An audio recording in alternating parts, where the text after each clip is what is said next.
Okay, I have a location all marked up. Got some 3-inch screws, and we're being very careful, of course, not to go through these and into the metal siding. So let's get a couple of these toe-nailed in.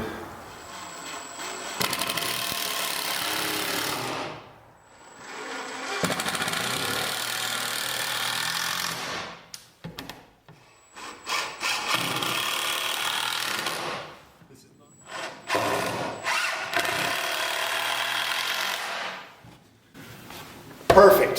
So again, the idea is insulation rolls, big 4x8 sheet across the bottom, workstation here. All right, let's get busy with the challenge of getting the first roll up there.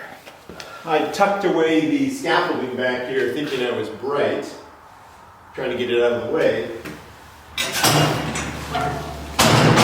Of course, forgetting that I needed access.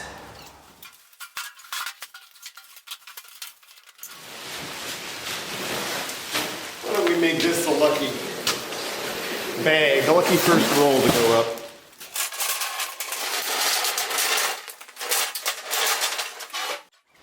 So this piece of wood here, I'm going to make what I'm going to call my horizontal story pole for attaching some of the fasteners for the insulation rolls.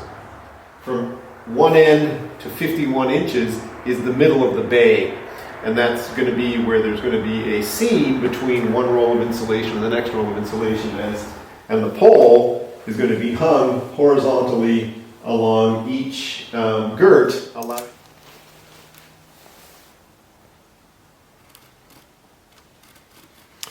5.5, that's the thickness of the post. Then we're going to come out 45 inches. 51 gets you the center of the bay.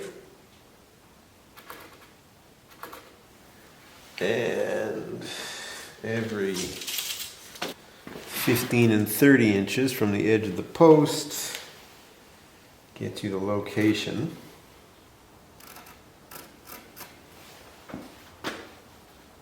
of a fastener. Alright, so we go over here, 15 and 30 inches. Let's see how it works out and figure out in the coming day or so whether or not I need to modify this system I'm creating. Alright, the screw and this plastic washer here, it's called a prong washer, a plastic prong washer, and the 6-inch screw here make up part of the fastening system. For the most part, there's going to be a lot of staples holding up the insulation bats. But then again, like I said, you've got this system here, which will get screwed through the backing. And it'll help the prongs, the system will help hold up the insulation.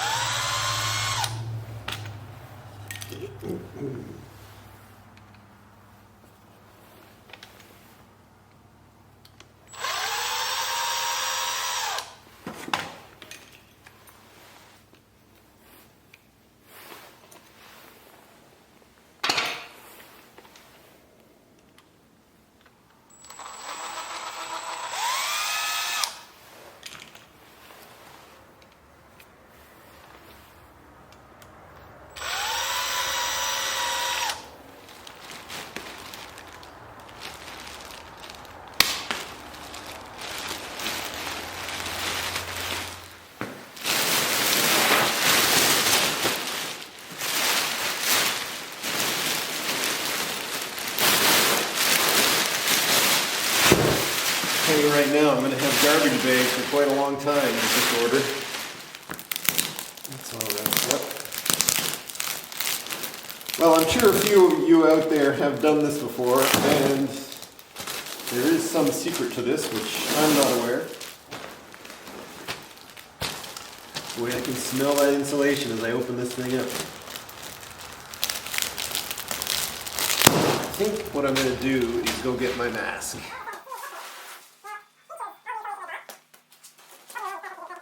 So that's 11 foot 6 inches long, 3-inch tabs on the outside, each side, and that fluffs out to 6 inches thick.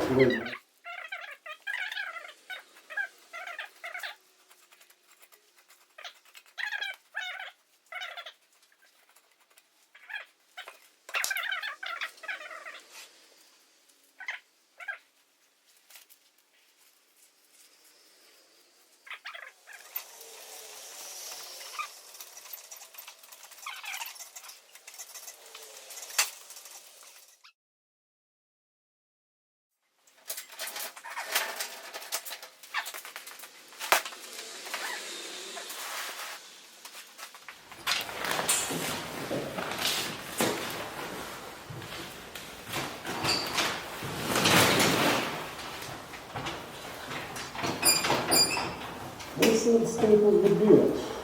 Let's give it a shot.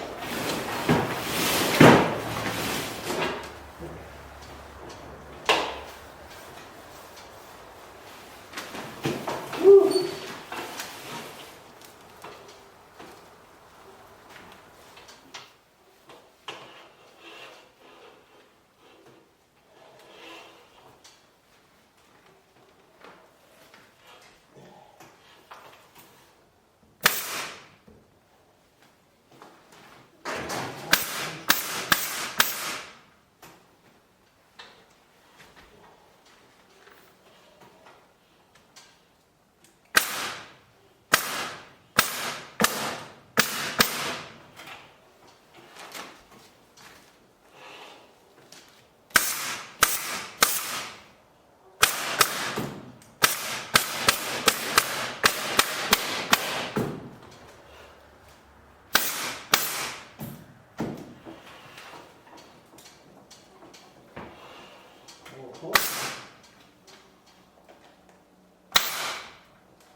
Okay, I've just cleaned up this area right here, moved a few of the things. I'm not going to move this pile of oak boards, anywhere from 1.5 to 2 inches thick. That stuff, by the way, is ready to work with, but I just don't have time to get to it yet. I want to build a new kitchen table, actually. All right, back to the key issue here. I'm now going to insulate, get the bats, the rolls into this area here, around the window. So this should be interesting because, of course, it's the first window that I'll be doing as part of the insulation package. Okay, I need to get some measurements for the bats. So I'm going to keep the width on this first one and the one above the window at 48 inches wide. I'm going to put that support in here that I mentioned earlier in terms of some support for a plywood wall here at this level. At 48 inches, so at the edge of the bat. So let's get that organized as well as get some measurements here. So I want the backing to be a total of, let's go with 56 inches.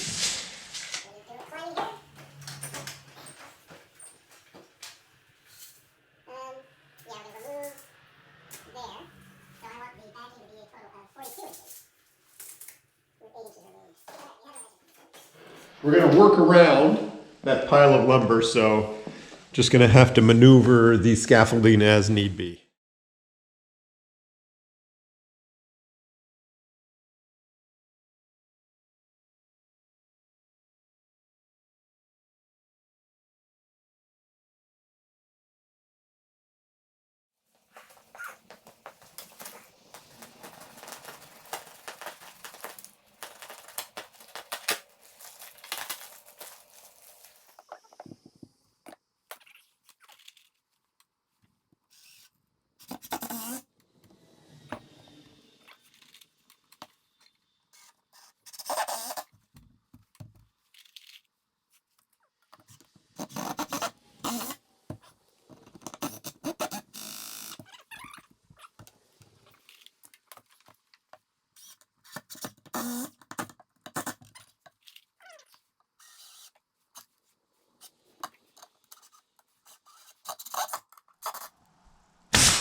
Okay, that's the piece there. 3 inches trimmed off the bottom of the insulation there. About 14 off the top there, 13 to 14, and that's going to fit in right up there.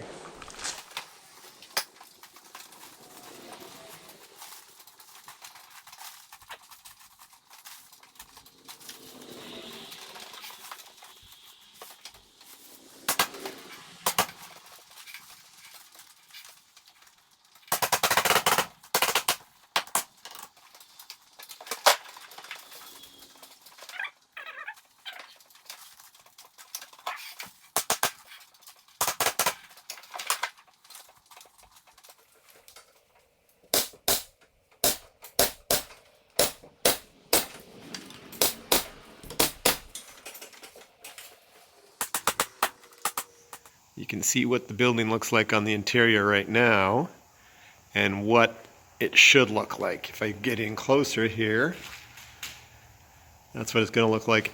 I've taped that seam there. It's not taped down below. There's obviously some work to do around the windows to clean that up a bit. But it's going to make the inside of this shop sing.